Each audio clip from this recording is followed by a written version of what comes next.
অধিভুক্ত 7 কলেজের রেজাল্টটা কখন পাবলিশ করা হবে। সো তোমরা ইতিমধ্যে সোশ্যাল মিডিয়ায় দেখেছো যে আজকে তোমাদের রেজাল্টটা পাবলিশ হওয়ার কথা ছিল।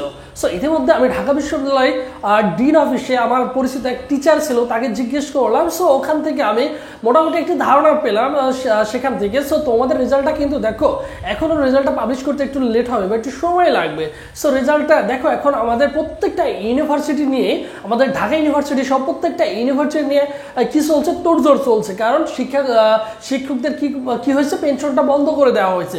সো সেটা নিয়ে তোমাদের কি হচ্ছে, তোমাদের কোটা নিয়ে আন্দোলন হচ্ছে। আজকে ঢাকা বিশ্ববিদ্যালয় অধিভুক্ত 7 কলেজের প্রত্যেকটা ছেলে মেয়ে কি করছে, রাস্তায় হচ্ছে নামছে। কেন? তারা হচ্ছে কোটা নিয়ে, কোটা বন্ধ করার জন্য। সো সেই ক্ষেত্রে তোমাদের রেজাল্টটা দিতে একটু বিলম্বনা সৃষ্টি হচ্ছে। সো এটা নিয়ে একদমই টেনশন করবে না, এটা নিয়ে একদমই হতাশ হবে না। সো তোমাদের রেজাল্টটা সময় মতো দেওয়া হবে ইনশাআল্লাহ। আর আরেকটি অ্যানাউন্সমেন্ট দিয়ে দিই, সেটা হচ্ছে এবছর তোমরা যারা এখনও জাতীয় বিশ্ববিদ্যালয়ে অ্যাপ্লাই করো নাই বা জাতীয় বিশ্ববিদ্যালয় ভালো সাবজেক্ট পাও নাই, সো চাচ্ছ যে জাতীয় বিশ্ববিদ্যালয়ে ভর্তি হবো, সো সেই ক্ষেত্রে তুমি চাইলে নতুন করে কি করতে পারো, অবভিয়াসলি অ্যাপ্লাইটা করতে পারো, তোমার জন্য ভালো হবে। এখন চিন্তা করতে পারো যে ভাই আমি 7 কলেজে সাবজেক্ট পাবো কিনা বা 7 কলেজে আমার কি হবে, এটা নিয়ে চিন্তায় আসো। অন্তত 250 টাকা দিয়ে তুমি কি করবা, জাতীয় বিশ্ববিদ্যালয় রয়েছে আমাদের, জাতীয় বিশ্ববিদ্যালয় অন্তত অ্যাপ্লাইটা করে রাখবা, ঠিক আছে। সো আমরা আজকে জানবো, দেখো রেজাল্ট কবে দিবে 7 কলেজ। এখন আমরা এটা কেউ জানি না আসলে অলমোস্ট আমাদের রেজাল্টটা কবে দিবে।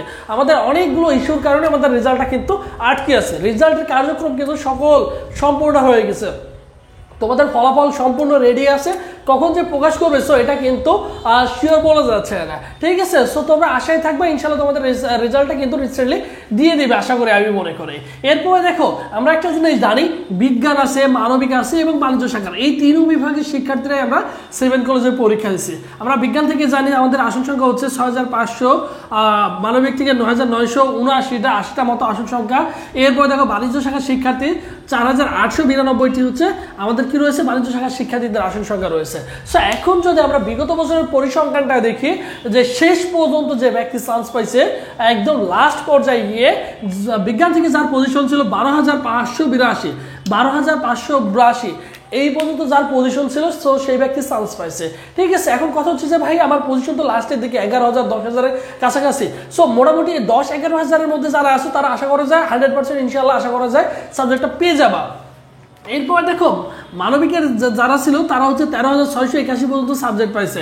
সো মানবিকের ক্ষেত্রে আশা করা যায় যে যাদের পজিশনটা মোটামুটি 12,000-এর সামথিং বা 12,500 মতো, তারা আশা করা যায় যে তারা নর্মাল সাবজেক্ট হলে শেষ পর্যন্ত পেয়ে যাবে, ঠিক আছে। এটা বিগত বছরের পরিসংখ্যান সর্বশেষ যে ব্যক্তি চান্স পাইছে। এরপর দেখো বাণিজ্য শাখার শিক্ষার্থী সর্বশেষ চান্স পাইছে 5,500 প্লাস মাইনাস, ঠিক আছে। সো মোটামুটি 5,000 পর্যন্ত আমরা 5,200 বা 300 পর্যন্ত সরাসরি ধরে রাখতে পারি যে আমরা সাবজেক্টটা পেয়ে যাবো, ঠিক আছে। কারণ বাণিজ্য শাখার শিক্ষার্থীদের থেকে খুবই কম টানে, মানবিক থেকে খুবই কম টানে, সবচেয়ে বেশি টানে হচ্ছে বিজ্ঞান বিভাগের শিক্ষার্থীরা। কেননা বিজ্ঞান বিভাগের শিক্ষার্থী আরও চলে যাবে এগ্রিকালচার ইউনিভার্সিটিতে। সো ওখানে হিউজ পরিমাণ আসন সংখ্যা রয়েছে 3,500 মতো। সো অনেক ছেলেমেয়ে ওখানে চলে যাবে। সো তাদের আসনটা মোটামুটি টোটালি কিন্তু ফাঁকা হয়ে যায় একটা সময়, ঠিক আছে। সো এখন জানাও তুমি তোমার স্কোরটা কত এবং তোমার পজিশনটা কত, তুমি ম্যাথ প্লাস বায়োলজি আনসার করেছো নাকি বাংলা প্লাস ইংলিশ আনসার করেছো, ঝটপট ভাই কমেন্ট বক্সে কমেন্টে জানিয়ে দাও।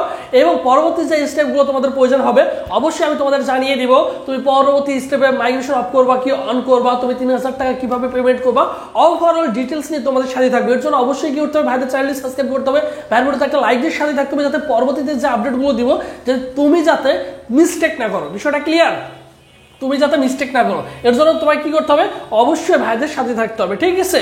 আর তোমাদের জন্য আজকে অ্যানাউন্সমেন্ট দিই, যে কোনো প্রবলেম ফেস করলে তোমরা যারা এবছর সায়েন্সের শিক্ষার্থী রয়েছে এগ্রিকালচার ইউনিভার্সিটিতে ভর্তি পরীক্ষায় অংশগ্রহণ করবা, সো তোমাদের জন্য স্পেশালি আমাদের একটা অনলাইন মডেল টেস্ট ব্যাচ রয়েছে, তোমরা সকলেই জানো। চাইলে ভাইদের সাথে এই নম্বরে কি করতে পারো, হোয়াটসঅ্যাপে যোগাযোগ করতে পারো, যেটার ফি হচ্ছে অনলি 100 টাকা। অনলি 100 টাকা দিয়ে তুমি কি করতে পারো, ভাইদের মডেল টেস্ট ব্যাচে চাইলে ভর্তি হতে পারো। এখানে 100+ মডেল টেস্ট দেওয়ার সুযোগ থাকছে, সাজেশন পাবা, সো ওভারঅল একটা পূর্ণাঙ্গ গাইডলাইন পাবা শেষ মুহূর্তে। সো যারা যোগাযোগ করতে চাও, এটা হচ্ছে ভাইদের হোয়াটসঅ্যাপ নম্বর, টেলিগ্রাম নম্বর, চাইলে ভাইদের সাথে যোগাযোগ করতে পারো। আর এটা হচ্ছে ভাইদের অফিসিয়াল ফেসবুক পেজ সবুজ স্যার। তুমি সবুজ স্যার লিখে ফেসবুক অপশনে সার্চ করলে ভাইদের অফিসিয়াল ফেসবুক পেজটি পেয়ে যাবা। ওই পেজে SMS করলে ভাই তোমাকে রেসপন্স করবে। বিষয়টা ক্লিয়ার? বোঝাতে পেরেছি? সবাই ভালো থাকো, সুস্থ থাকো। পরবর্তীতে আবার তোমাদের সাথে দেখা হচ্ছে। আল্লাহ।